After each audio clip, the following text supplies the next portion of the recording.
નમસ્કાર, આપ જોઈ રહ્યા છો સ્પાર્ક ટુડે ન્યૂઝ। ડભોઈ નગરમાં ભગવાન પરશુરામ દાદાની ભવ્ય શોભાયાત્રાનું આયોજન ભગવાન પરશુરામ જયંતિ નિમિત્તે કરવામાં આવ્યું।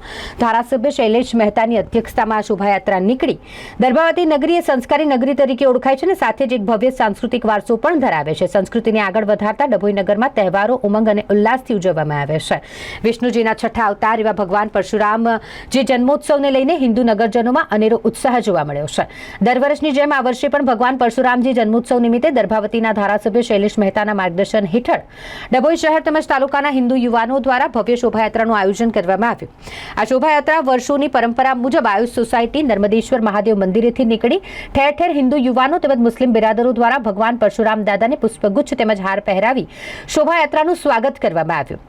અલગ અલગ વિસ્તારમાં શોભાયાત્રા ફરી રામજી મંદિરે આરતી કરી શોભાયાત્રાની પૂર્ણાહુતિ કરવામાં આવી। આ સાથે જ તાજેતરમાં જમ્મુ કાશ્મીરના પહેલગામ ખાતે થયેલા આતંકી હુમલા અંગે ડભોઈના ધારાસભ્ય શૈલેષ મહેતાએ જણાવ્યું કે આતંકવાદીઓનો હુમલો સમસ્ત હિન્દુ સમાજ પર વજ્રઘાત સમાન હુમલો છે। ઘટનાને નિશબ્દ વિરોધ દર્શાવવા શોભાયાત્રામાં આવેલ દરેક વ્યક્તિએ કાળી પટ્ટી ધારણ કરી અને વિરોધ નોંધાવ્યો હતો। ડભોઈ શહેર અને તાલુકાના તમામ હિન્દુ અને સનાતન પ્રેમીઓને ભવ્ય શોભાયાત્રામાં જોડાયા હતા।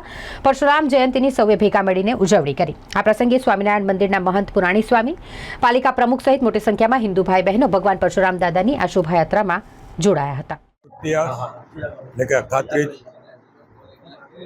ભગવાન પરશુરામનો જન્મદિવસ જેને આપણે પરશુરામ જન્મોત્સવ તરીકે ઉજવીએ છીએ। ભગવાન વિષ્ણુનો છઠ્ઠો અવતાર એવા ભગવાન પરશુરામે 21 વખત અનિષ્ટોનો આ પૃથ્વી પરથી નાશ કર્યો હતો। બ્રાહ્મણોના આરાધ્ય દેવ ને બ્રાહ્મણો જે ગૌરવ લે છે કે અમે પરશુરામના વંશજ છે, એવા પરશુરામનો આજે જન્મોત્સવ દર્ભાવતી નગરીમાં પણ ધૂમધામથી ઉજવાઈ રહ્યો છે અને મોટી સંખ્યામાં લોકો આટલી આકરી ગરમીમાં પણ આ શોભાયાત્રામાં જોડાયા છે। હું આપના મારફત તમામને પરશુરામ જન્મોત્સવની શુભેચ્છા પાઠવું છું અને દર્ભાવતી નગરી પર પરશુરામના આશીર્વાદ વરસતા રહે એવી પ્રાર્થના કરું છું। આજે કાશ્મીરમાં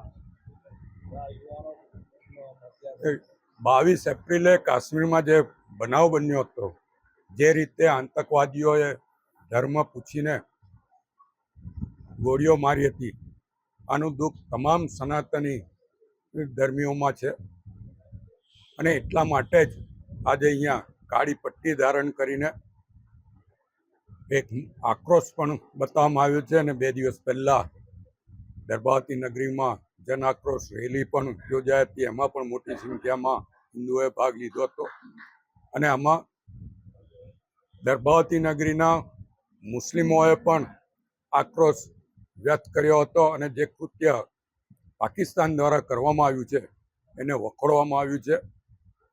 ત્યારે જે આપણી સરકારે મોદી સાહેબ પર સંપૂર્ણ દેશને ભરોસો છે, આનો બદલો જરૂર ટૂંક સમયમાં લેવામાં આવશે એની હું ભારતીય જનતા પક્ષના ધારાસભ્ય તરીકે ખાતરી પણ આપું।